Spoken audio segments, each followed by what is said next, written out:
Okay, so this week we begin week 7. We're up to. So week 7 begins on page 163. It's called Violent Ideologies. It's terror from the left and terror from the right. So this week we'll be exploring some of the political viewpoints of terrorists, particularly left wing and right wing terrorists. Okay, so this week, we're going to talk about reactionaries and radicals and the classic ideological continuum. So, the classic ideological continuum includes those who advocate change to something humans have not seen before, radical change, that's the left wing, and those who desire a return to a previous state of affairs, reactionary change, that's the right. And those in the middle, there's folks in the middle that aren't as radical but lean towards the left and the right, and we'll talk about them a little bit later. Political issues such as the role of government in society may define the left and the right at present, but such divisive issues may change their ideological meaning over time. And nationalist and religious motivations may not be easily placed along the continuum. So religion sometimes doesn't fit neatly in the continuum, nor does nationalists, but they fit a little bit more. And so this is a little bit the reactionary and the radical theme. It's a little, it's going on today a little bit. It's current, so it's temporal and it's also current. Some could argue that the reactionaries, folks from the right, and historically they tend to be those folks that harken back to a previous time, back in the days when the United States didn't have a problem with immigration, or when America was great again. So let's make America great again. That has an underlying meaning that America isn't great. And so for some folks, it's true. Some folks believe that America is great. Um, it's not perfect. Perfect is different than great. So I think that um, this week maybe we can kind of look at what goes on here and kind of look at the current situation politically that's going on in this country right now. So the classical ideological continuum, it goes from the far left, the fringe left, to the fringe right. And generally, when we speak about it, the right wing extremists are reactionary and nostalgic. So today, people are reacting and are being reactionary to some of the problems that are occurring or in the United States. Say, and we'll use immigration as an example. They're reacting to the narrative that immigration is out of control, and they're reacting to that. And this current administration is able to get people to back him because of that narrative. Left wing extremism is more idealistic, and historically they've looked to transform a government or a society from the government that is in power at the time to something more transformative, or something that they seek, such as maybe installing a more socialist regime or socialist government in the country that they're acting out in. Okay, so let's talk about all the way to the left in what Martin calls the fringe left. So the fringe left would be extreme Marxists or Marxist ideology that justifies violence in order to overthrow an existing system and instill a Marxist regime, instead of the current whatever current government is in place at that time. So the fringe left, they champion the cause, and they also advocate a violent overthrow of the government. The far left, which is not as far left as the fringe left, are standard Marxist ideologists, and those are folks that want to pursue a philosophy of Marxism, but without overthrowing the government. Maybe there's a political party within the system that has Marxist ideas or socialist ideas, and it's not so prevalent here in the United States, but in other countries in Europe, in France and Italy, they certainly have socialist parts of their country, socialist parties in their country, as similar to, say, our Democrats and our Republicans. So they don't advocate, or they usually don't advocate the use of violence to overthrow the government.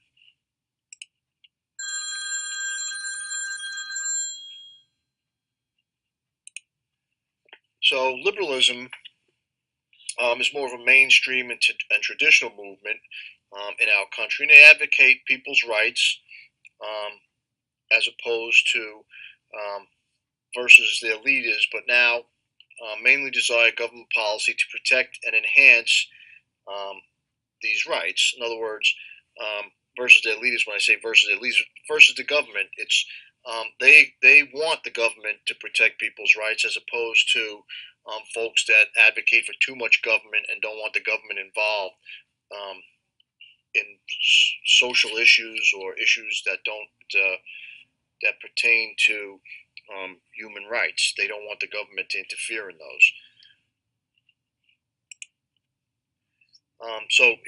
One part of liberalism might be, say, the pro-life and pro-abortion groups. That they're not um, competing fringe right or fringe left, or far right and far left. They're somewhere between middle liberalism and conservatism, with some folks believing in the right to life and other folks believing in a person's right to choose. So, and we see protests, but certainly it has become violent, with abortion clinics being bombed, but most of the time those are by terrorist organizations, actually. So, but liberalism, that's just one example of one of the fights between liberalism and conservatism.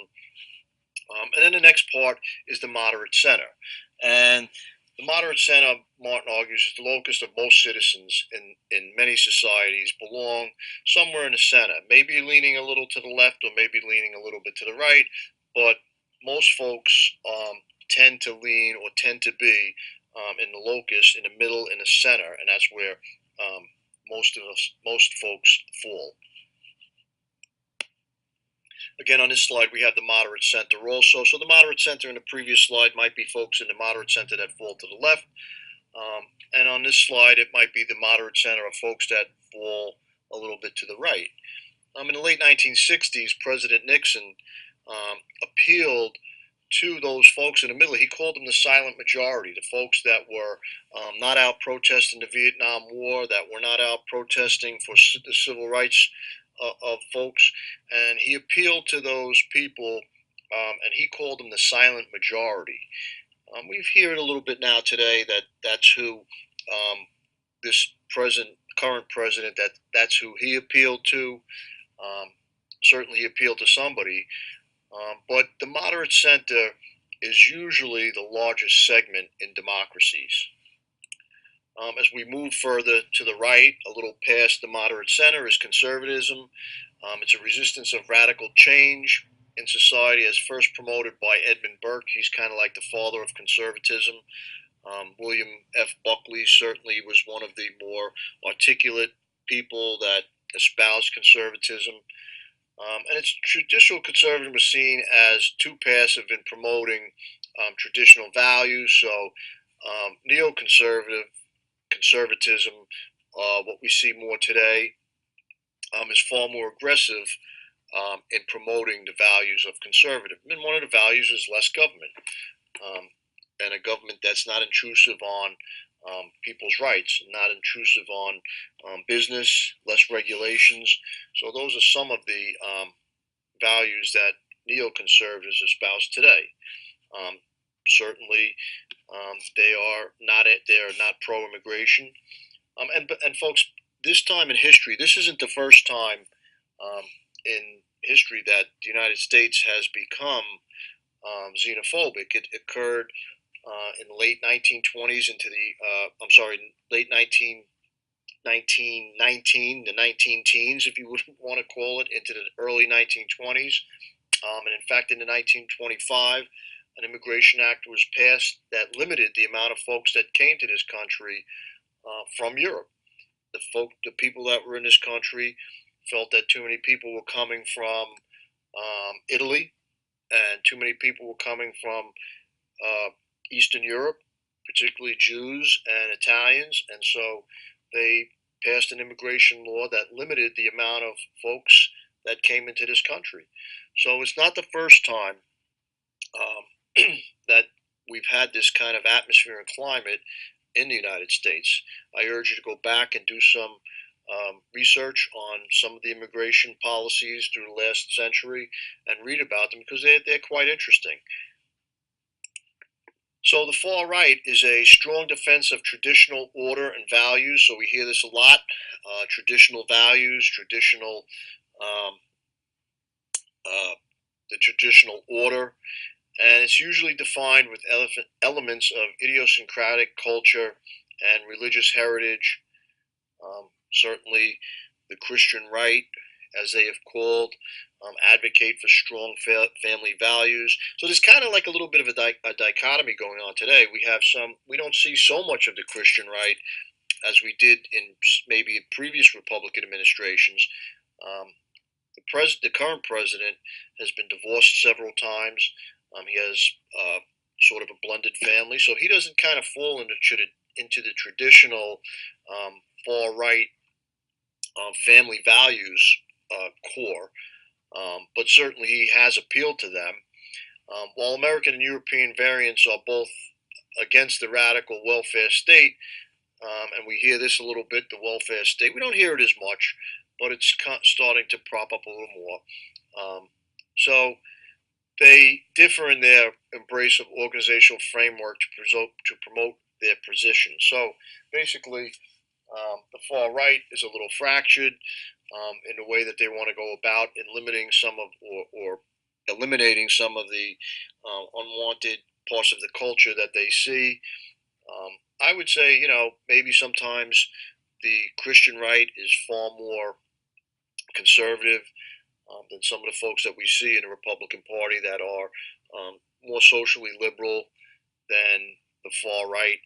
But we are starting to see um, the far right become more powerful and more vocal again in this country. As a new kind of a new, it's not new, but for far right, we see the emergence today of what's being called the alt right, and the alt right, some have argued, is just another way of um, espousing or describing some of the right wing groups that have been in the past have been um, espousing for neo Nazi or neo white supremacist organizations. So in the previous slide, I neglected to add the fringe right. So the fringe right are the folks that uh, fall into the categories of basically white supremacists that will stop at nothing to um, promote their views, including violence. Those are the folks that have been known to bomb churches, bomb abortion clinics, carry out acts of white supremacy. So the fringe right has in the past been the movement known as the Order movement, and so the fringe right, they desire to a time back when the United States. We said this before, and that's why it's disturbing to some folks because the fringe right has always been nostalgic, and they harken back to a day when, you know, prior to the civil rights movement, prior to some of the equal rights movements that have given folks equal rights in this country. So they harken back to this time when America might have been great in their perception, and America has been changing, and so they harken back to those days when um, folks didn't enjoy, or all folks didn't enjoy the same rights that they enjoyed. So that's why the fringe right. That's one of the things that make the saying. It kind of upset some people when we say "Make America Great Again." There's, like I said before, the connotation that um, America isn't great right now. And I'm not saying, again, there's a difference between great and perfect. So, America, if you don't think America is great, um, then it's kind of like a matter of semantics. But I'm certainly not at saying in my opinion, I believe that America is great. Is it perfect? No, I don't believe it's perfect. So, um, with that, here's the slide on this page, and it gives you some of the examples of what the champion groups are, the methodology and their processes, and their desired outcomes. And it starts all the way from the left fringe all the way to the right fringe. Okay, so in ideologies are systems of belief that justify political behavior in society. They are motivated by a worldview that may encompass political, social, economic, religious, racial, and ethnic factors. Certain ideologies have been most influential in the development of modern terrorism. And so now we're going to look at a couple of different ideologies. Anarchism, and I believe we've talked about anarchism before. And the famous anarchist Pierre Joseph Proudhon famously declared, and you should know this because I might be on a test, that property is theft. And so anarchists believe that there should be no ownership of property. Um, and it's a radical ideology. It arose in the 1800s, and it was in the resistance of the central government and the wealthy elite in Europe. So let's remember that in Europe, there was still in the 1800s there was still an oligarchy of kings and queens, and so and they had most of the power and wealth, and so anarchism arose in some parts of Europe. It went the furthest in Russia, um, but it's never been a mainstream ideology because uh, most folks, when they become anarchists, they don't have an alternative for overthrowing the government. So when we overthrow the government, it throws the country into anarchy, and so there's really no alternative to the anarchy that they espouse. So that's why it never gained the popular traction that other ideologies have. Another popular ideological philosophy that arose in the 1800s was Marxism. So Karl Marx and Friedrich Engels, two Germans, imagined a radical transformation of society so that the industrial working class, the working folks, again, you have to kind of, it's temporal, you have to kind of think back to the time. It was in the beginning of the Industrial Revolution. And so the working class would displace the capitalist elite, the capitalist class, to establish what they called a dictatorship of the proletariat. Proletariat being the working people. And so it was their manifesto of the Communist Party in 1848 that they believed a global communist order could be attained through proletarian activism. Marxism advocated for revolution, um, but Marx never lived long enough to see any kind of revolutions have a profound effect. And historically, the revolutions never really materialized among the proletariat.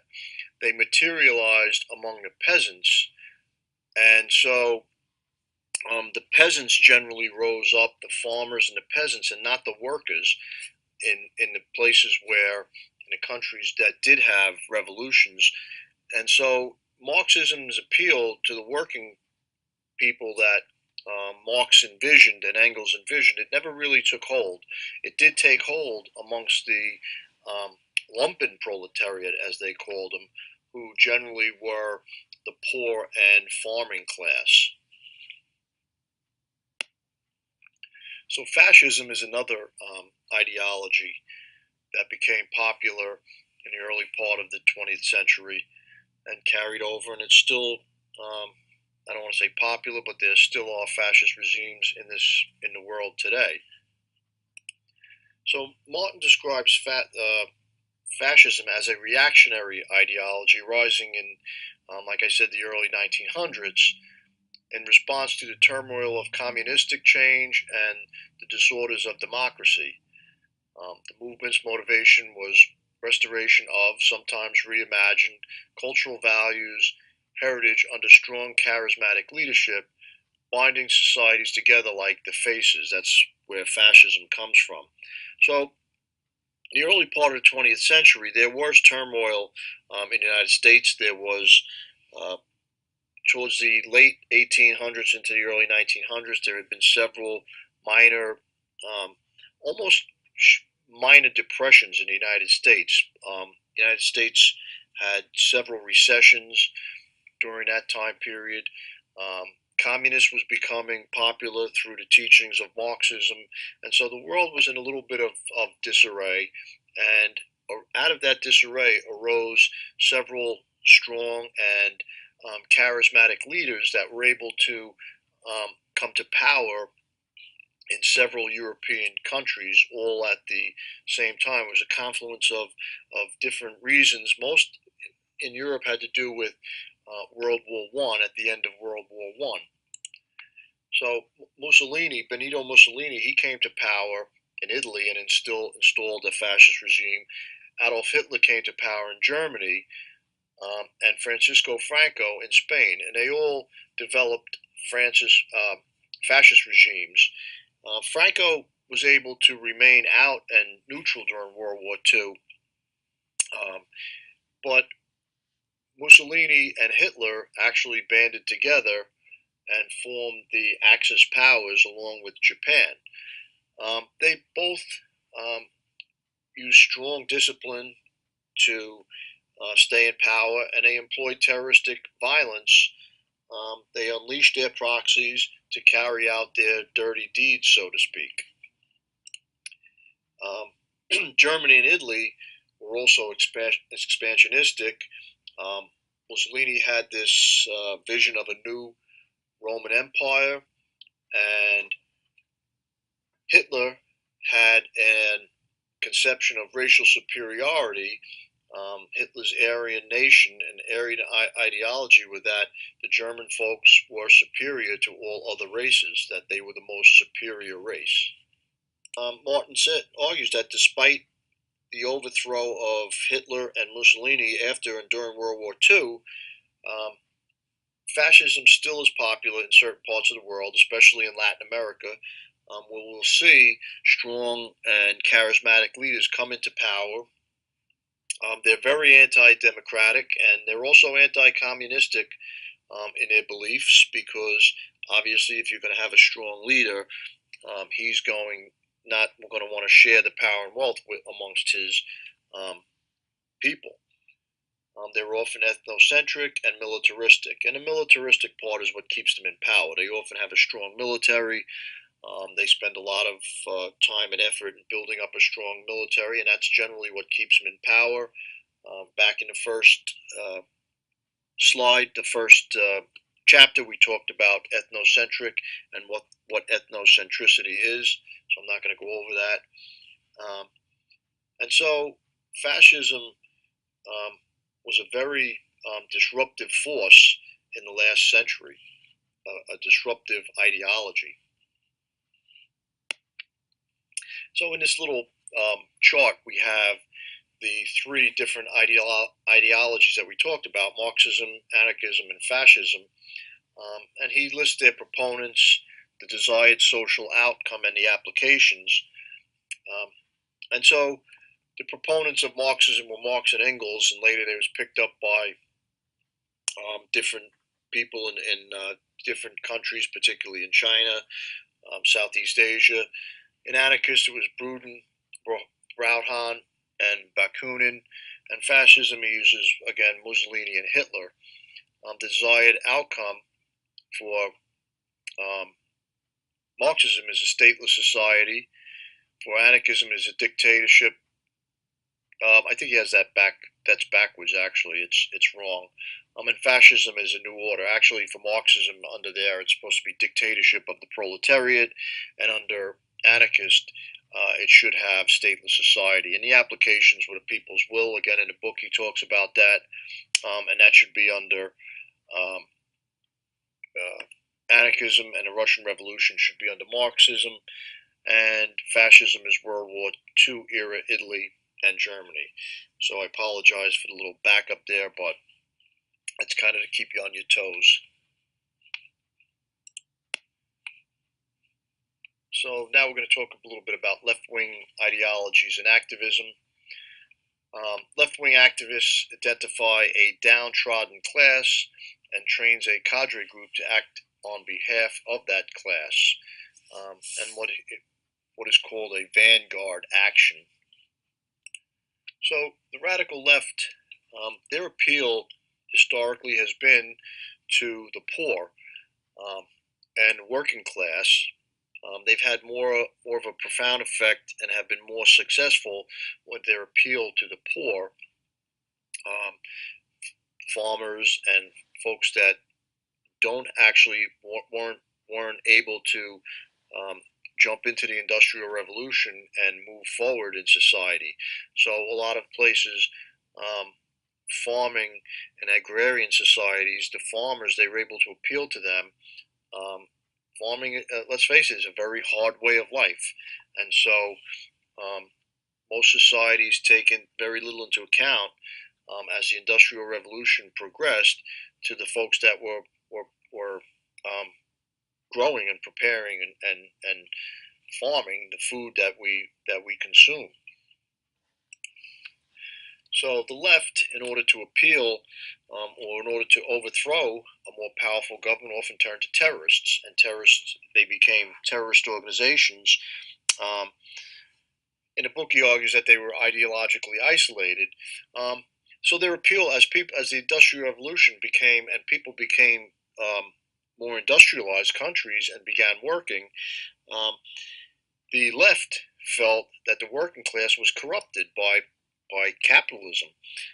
If you had a job, you were working in a factory, you're working in the textile industry, you were able to possibly support your family, earn a decent living, and so the appeal to overthrow the government generally diminished as countries became more and more industrialized. There was still a radical left element out there because uh, these industrialized countries, somebody was benefiting from those workers. Although the workers were benefiting also, the left felt that the capitalists, the people making all the money, were making too much money, and so um, they wanted to overthrow those governments and instill or install socialist regimes. In places where the left eventually became less radicalized, they became part of the government, and even in democracies, they became a socialist force in the government, advocating for socialized medicine, socialized health care. Eventually, some of the folks that had been radical to the point of possibly revolutionary, um, their cause eventually turned into, um, and I don't want to equate that unions, but eventually not the same people that were revolutionaries, but sometimes those causes turned into workers' rights movements, and they found a cause in unionization of those workers, and the workers um, that appealed to them. Overthrowing the government, losing my job, that didn't appeal to them. But unionizing and having benefits that were derived or that the union could possibly get me, that appealed to the worker. So that part of the democracies and sometimes and even in socialist countries, the movement to for workers' rights that appealed to the proletariat. So left-wing ideologies have also tended to exploit class struggle. Marx and Engels envisioned um, or they are products of the Industrial Revolution. So industrial workers, who were the proletariat, they recognized their weak and unjust position, which was controlled through the bourgeoisie, which were the managers and owners of the system. So Marx and Engels saw the unfairness of the system where the worker were controlled by the earners, and so they formed, or their ideology envisioned a class struggle in which the workers would rise up against the owners. So Marx and Engels, they saw that the dictatorship of the proletariat would eventually rise up and obviate the state, and it would eventually fade away. That's known as orthodox Marxism, um, and other versions of Marxism through the years, which use the basic tenets, have sprouted up by different um, advocates over time. So Marx saw a power in the folks that were in control of the production, the workers, and in charge of the means of production. So um, he envisioned that eventually these folks would become disillusioned and it would eventually rise up and take over the state. Like we said before, basically that really never happened in Marxist when Marxist revolutions occurred. They basically took place when the poorer people, the lumpen proletariat, when they rose up, which were basically the tenants, the farmers, when they rose up and formed revolutionary forces to overthrow a government. So, in developing countries, post colonial or pre industrial societies, the left wing ideologies became revolutions of the people. Again, um, where the peasants rose up against the regime. And these areas often became hotbeds for proxy or surrogate wars, which were to follow. And the U.S. Often backed the established governments and mistook the nationalist movements for successful Soviet infiltration. So the United States backed countries during the Cold War that they believed the Soviet Union was trying to install communist regimes in. Um, these were selective applications of Marxist theory. In other words, Marxism had to do with working people, but they were selective because they never really filled it up. These countries were not industrialized. They were they were probably colonial or former colonies of either Britain or France, and so um, they were selective adaptations of Marxist theory in that they used the common people, not the workers, to rise up against the regime. They were rooted in Cold War rivalries, again between the United States and China, or the United States and the Soviet Union. And they were wars of national liberation, particularly when we talk about China, Vietnam, and Cuba, those conflicts. In Vietnam, South Vietnam started out as a proxy. It started out as a proxy war for the United States. Eventually, we got involved, and we were directly involved in the war, while the Soviet Union was a proxy provider to the North Vietnamese and the Viet Cong.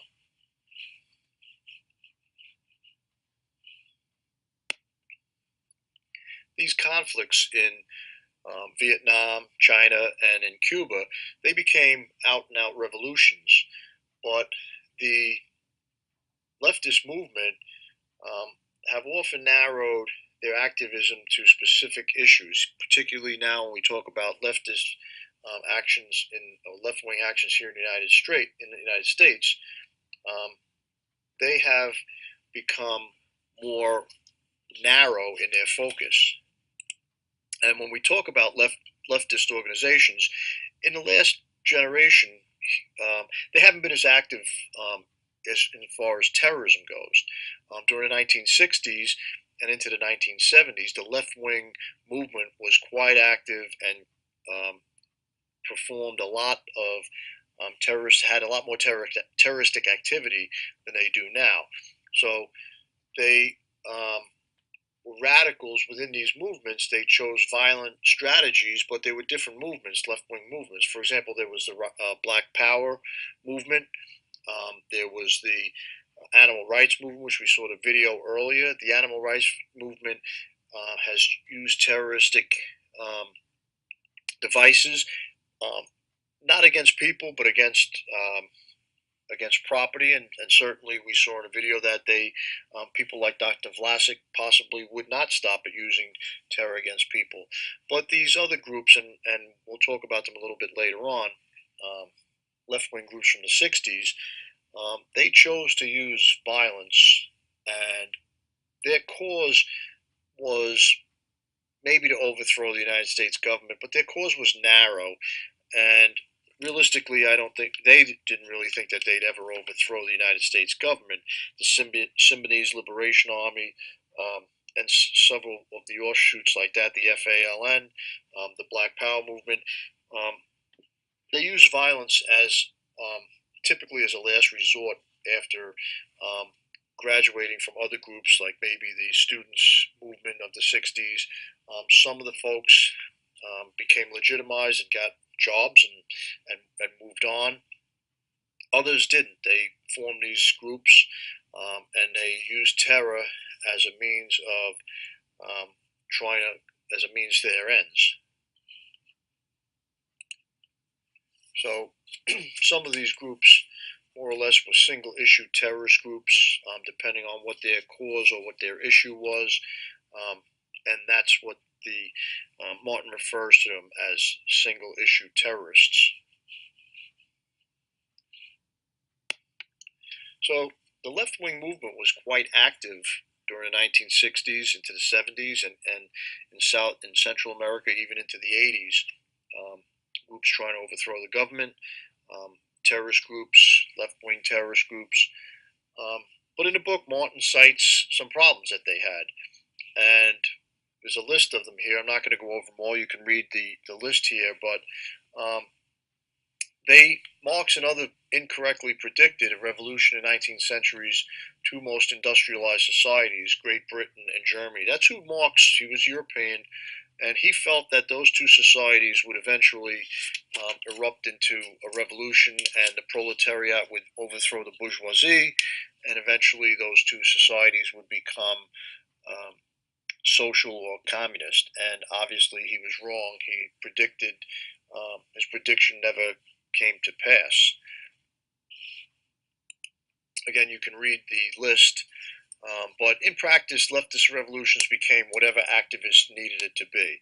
So they espoused left wing dogma, but oftentimes the dogma was whatever the terrorist or whatever the group was actually espousing. That's what the revolution, or that's what it came to involve. And so the working class never adopted a class consciousness that would enable a revolution. Workers working Ford, the capitalists, maybe in the Ford Motor Company, Ford was a visionary, and he was producing cars in the early 19th century, and he had this vision that, or this idea that if I'm producing a car, mass production, and my workers can't afford the car, they're not going to be happy, or they're not going to work as hard. So Ford mass produced his cars and made it so that his workers could afford the car. And I mean, thinking back, that was a brilliant strategy early on during the early part of the Industrial Revolution. And so when a worker was able to afford the car, for several reasons. One, because mass production drove the price down, and also because he paid his workers better than minimum wage. He paid them well enough so that they could go out and afford to buy his car. So the the leftist revolutions found their calling in the poor masses in the third world much more than they did in the industrial